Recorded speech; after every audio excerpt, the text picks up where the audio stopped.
Hey everyone, in today's episode, I'm going to talk about Jehovah's Witnesses. Oh my gosh, are they already here? Just kidding, just kidding. But before we do that, I have a quick reminder to please like this video, subscribe to our channel so you don't miss all of our great content, and don't forget to support us at TrentHornPodcast.com. By the way, if you do become a supporter at TrentHornPodcast.com, you get access to my entire catechism study series. I go through the entire catechism, and at the silver level, you'll get access to my New Testament study series that goes through, you guessed it, the entire New Testament. Commentary, apologetics. I think you'll really like it. Be sure to check out all of that at TrentHornPodcast.com. All right. So let's talk a little bit about Jehovah's Witnesses. Obviously, they're not like Catholics or evangelical Christians or Eastern Orthodox because they're not Christian. They are quasi-Christian. They sound Christian, but they reject fundamental elements of Christianity. Their own magazine says, one of the magazines they publish says they are not Protestants. They're not Protestant Christians because of this. This is what they say. Protestant faiths reject certain features of Catholic worship. Reformation leaders retained certain Catholic dogmas, such as belief in the Trinity, hellfire, and the immortality of the human soul. Jehovah's Witnesses, however, believe that those doctrines not only contradict the Bible, but also promote a distorted view of God. So, in place of these doctrines, Jehovah's Witnesses, who are non-Christian, they believe instead that Jesus is not God, he's actually Michael the Archangel, that the wicked are annihilated instead of being sent to hell. There's a little dispute among them about how many people go to heaven. A common belief is that only 144,000 people will go to heaven, and they won't ever be in heaven. They'll just live on a paradise earth. So they reject things. They also reject a lot of things that Christians normally don't have a problem with. They don't celebrate birthdays. They don't celebrate holidays like Mother's Day. They also don't celebrate religious holidays like Christmas or Easter. Jehovah's Witnesses don't take oaths of office. They don't salute the flag, and they don't accept traditional blood transfusions. So this is a lot of interesting beliefs. And the group that leads the Jehovah's Witnesses, the Watchtower Bible and Tract Society, takes a lot of steps to make sure that Jehovah's Witnesses don't read books that are critical of Jehovah's Witness theology, or they tell people not to watch videos like this one, which is interesting because the Jehovah's Witnesses want me to give their theology a fair hearing, but the Watchtower tells them to avoid books and other things from my point of view that would show the flaws with being a Jehovah's Witness. And that's one of the things we're going to talk about in this episode today. But first, let me give you a little background on who the Jehovah's Witnesses are before I talk about some of the more interesting things related to them, especially their apocalyptic predictions, and that would include things like the Apocalypse Mansion. So Jehovah's Witnesses began in the northeastern U.S. back in the 1870s. But back then they were called the Bible Students, and they were led by a guy named Charles Taze Russell. And this was very common at that time period. You also have Mormonism too. You had people who believed they restored the lost doctrines of the apostles. They were restorationists. In 1881, Russell founded a printing company that was moved to Brooklyn, New York, that was called the Watchtower Bible and Tract Society. So that's the leadership office of the Jehovah's Witnesses, and it's still there, to my knowledge, it's still in Brooklyn to this day. They are the legal and the ecclesial authority for this religion. And Russell used the press to spread a message. He said the world was going to end in 1914. And so when it didn't end in 1914, he said it's going to end in 1915. And then he died in 1916. His successor, Joseph Franklin Rutherford, he became the new president of the Watchtower Bible and Tract Society. He then wrote a book published by the Watchtower called Millions Now Living Will Never Die. So Rutherford, the president of the Jehovah's Witnesses, claimed that a lot of the people alive in 1914, they were going to live to see the end of the world. And he said this was going to happen in 1925. He also said the patriarchs Abraham, Isaac, and Jacob would be raised from the dead, and God would make the earth a paradise for the patriarchs and for the majority of people, the believers, people who were alive at 1914. So in order to accommodate the resurrected patriarchs, Rutherford, using gifts from other people, but regardless, he built a mansion in San Diego called Beth Sarim, which is Hebrew for the house of the princes. So the mansion, though, was built 4 years after the 1925 prediction. But Rutherford was it's still going to happen, they think. But if the end of the world doesn't happen yet, he decided to live at Beth Sarim as its caretaker during the Great Depression. Also in 1931, they changed the name of the group from the Bible students to the Jehovah's Witnesses, because there were other Bible student sects that didn't recognize the Watchtower as having authority.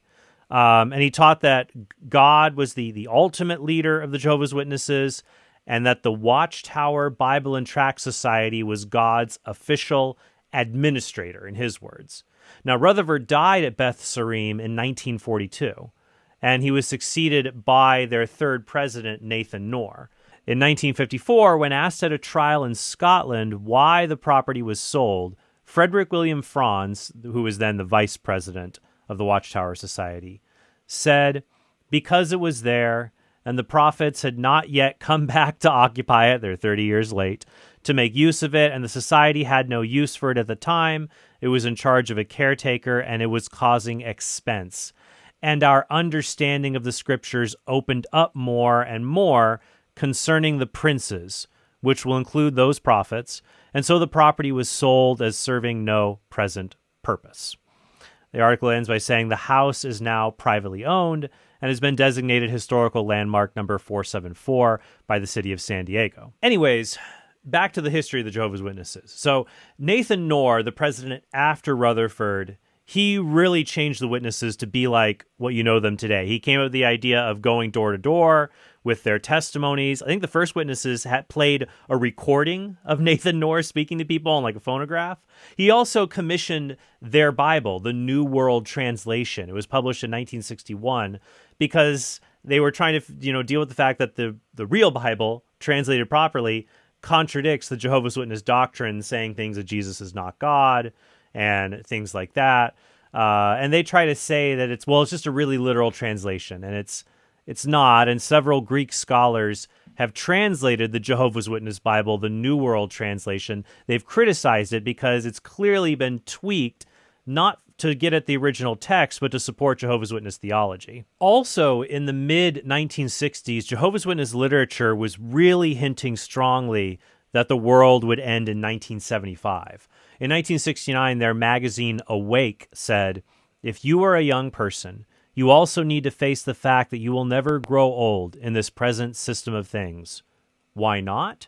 Because all the evidence in fulfillment of Bible prophecy indicates that this corrupt system is due to end in a few years."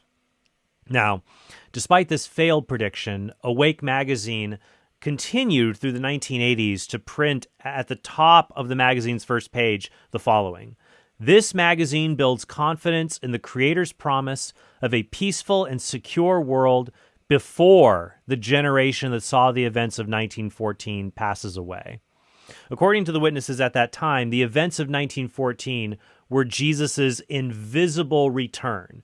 They said this was prophesied to happen like 2,520 years after the fall of Jerusalem, which would put it in 1914, which gets the fall of Jerusalem wrong. They think it happened in the 600s when it happened in 587. But the fact of the matter is, they were claiming, even in the 1980s, that the world was going to end, and those who were alive in 1914 who saw Jesus's invisible return, because obviously nothing happened, the world didn't end in 1914. People who saw Jesus's invisible return in 1914, in the 80s or 90s, they were going to be there when Jesus made his visible return and ushered in the end of the world. Now, of course, the problem is that the number of people alive today who were alive in 1914 is maybe in the hundreds. Fairly soon, there's going to be nobody left who was alive in 1914. And they saw this a while ago. That's why in 1995, Awake magazine stopped carrying in the banner the reference to the generation of 1914 who was going to see the end of the world. Instead, it was changed to say, a prediction about that it is about to replace the present wicked, lawless system of things without a date. Now, in response to these failed predictions, the Jehovah's Witnesses claim they're not infallible. So they say on their website, "We have had some wrong expectations about the end, but we are more concerned with obeying Jesus and saving lives than with avoiding criticism." It's good to obey Jesus, but here's the problem. Deuteronomy 18, verses 20 through 22 says this, "But the prophet who presumes to speak a word in my name, which I have not commanded him to speak, or who speaks in the name of other gods, that same prophet shall die. And if you say in your heart, how may we know the word which the Lord has not spoken? When a prophet speaks in the name of the Lord, if the word does not come to pass or come true, that is a word which the Lord has not spoken. The prophet has spoken it presumptuously. You need not be afraid of him." So Jehovah's Witnesses, they fail the test of being a prophet on two fronts. First, they speak in the name of another God, Jehovah. That's not the true God because witnesses say they deny the Trinity. Jehovah is one God. Jesus is not God. Jesus is someone that Jehovah created, but Jesus is not God. And so in that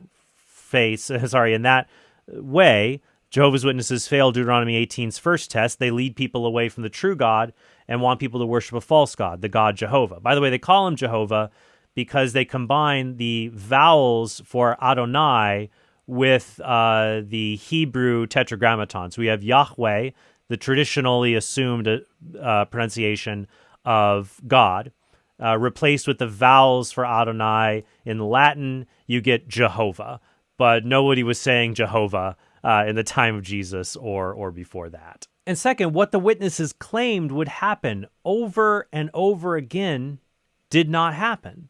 Now, the witnesses often claim that the Watchtower, it's not acting as a prophet, and the false predictions are just signs that God is giving the Watchtower new light or a new understanding of doctrine. But first, this contradicts previous documented claims of the Watchtower saying that they are God's prophet. And leads to another problem. If the Watchtower is still learning, we're still trying to figure all this out, why trust anything it teaches now? If God were really guiding the Watchtower, why would he allow what they call themselves a spirit-led organization? Why would he allow them to lead so many people into error about when the world is going to end? The simplest answer to these questions is that the Watchtower should not be trusted. The Jehovah's Witnesses organization should not be trusted because ultimately it is guided by men. It's not guided by God. And that can be seen in the doctrines they teach that are in variance with the Word of God, and also the predictions they claim to make, which simply have not come to pass. So, hey, if you guys really enjoyed this episode, if you want to learn more about the Jehovah's Witnesses, I would recommend my booklet, 20 Answers, Jehovah's Witnesses. You can check that out at shop.catholic.com. I'll leave a link to it here in the description below. But I hope that this was a helpful one for you. And yeah, it's kind of neat when you live in places, you don't realize these historical elements are there in your own backyard. I mean, I don't live in California anymore.